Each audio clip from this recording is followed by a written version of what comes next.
Hi, my name is Kathryn B, and I'm going to be reading a book on Confucius, who is a very influential person in other parts of the world. So yeah, it's going to be really interesting as we learn together about him. Confucius, the value of honesty. Hello, I'm Sage. You might expect me to say hoo, like most owls do, but I also ask where, when, how, what, and why. I knew a boy who grew to become one of the most famous people in history because he was so wonderfully honest. Who? His name was Confucius. Where? He lived in China. When? Over 2,500 years ago. How do I know it? That's easy. You can imagine me as his true voice, the voice inside Confucius that helped him listen to his best thoughts and guided him on his path. Confucius started his journey when he was not much older than you. What did he do? Well, let's find out together. Once upon a time, in the Chinese province of Lu, there was a little boy named Confucius. His father was an old man when Confucius was born, and he was happy to have a son late in life. His father would often tell Confucius how proud he was of him and how certain he was that his son would grow into a wise and honest person. Confucius loved his father dearly. But all too soon, his elderly father passed away, and it was very difficult for Confucius and his mother.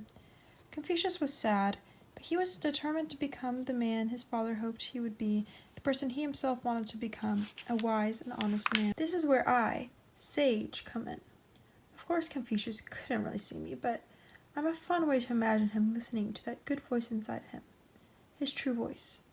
One day, little Confucius wondered, how do I become wise? I appeared and whispered, hello, my name is Sage. You have already begun. Ask yourself, what is true? In truth, you will find honesty, and in honesty, you will find answers. Then Confucius said, I like to read books because sometimes I can find answers there. That is good, I replied, but not all wisdom is found in books. You can also learn much by watching and listening. And Confucius did learn by reading, watching, and listening.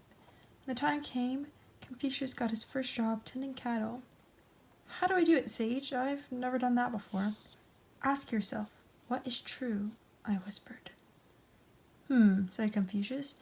Maybe I could find what is true by imagining how I would like to be treated if I were an animal and then treat them in a similar way. Confucius laughed at what he imagined and realized he needed to find ways to do his job that were practical. And so he did. He took care of the cows the way he would have liked to be taken care of. The cattle grew happy and healthy and multiplied, and the owner was so pleased that he gave Confucius a new job, measuring and selling grain. On his first day selling grain to the townspeople, Confucius was given some advice from a dishonest seller. There's no need to put a full measure of grain into the bag. No one will be aware, and you'll make more money than I do. But I whispered in Confucius' other ear, what is true? Confucius smiled as he listened to himself. I would like to be treated honestly, he said, so I will be honest with others. Then he filled his sacks with a full measure of grain. Do you think Confucius felt good when he was honest? So what was the challenge presented at this point in the book? It was that there was a dishonest seller trying to get Confucius to do the wrong thing. Word of Confucius' honesty spread, and many people admired him. One day, a wealthy man asked Confucius if he would become a teacher to his son.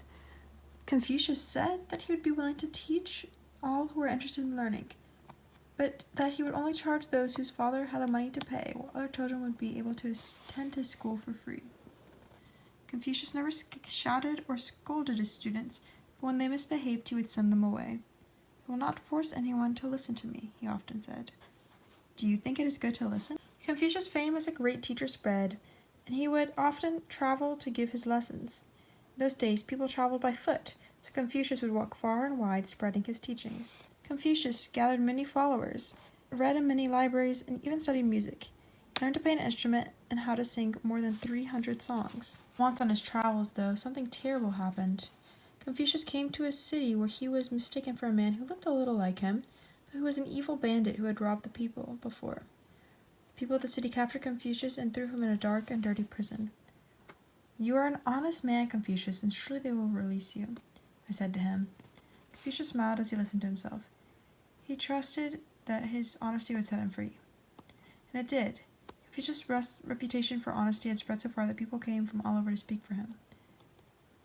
The people of the city were so impressed that they let Confucius go.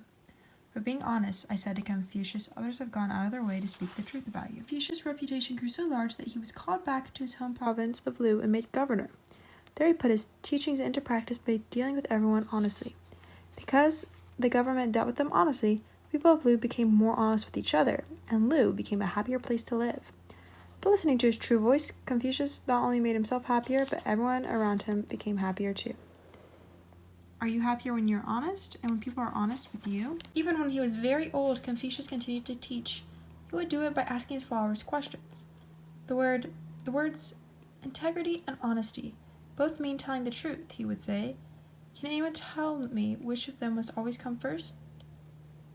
One person replied, "Integrity means telling the truth first to yourself, while honesty means telling the truth then to others." I hooted to Confucius. People are learning so much with you. Today, China, like the rest of the world, has changed in many ways, but the wisdom of Confucius is still being learned. One of his most famous sayings was, "Do not impose on others what you do not wish for yourself." Known as the Golden Rule, this phrase is still used today. Now, as the story ends, you might want to think about yourself. Does being honest make good sense to you? What you decide to do with your life may be different from the path that Confucius chose. Whatever you choose, you may discover that when you are honest with yourself and others, just like our good friend Confucius, you'll be happier too. So what did we learn from Confucius? We learned the value of having integrity and being honest. Thank you, and I hope you have a great day.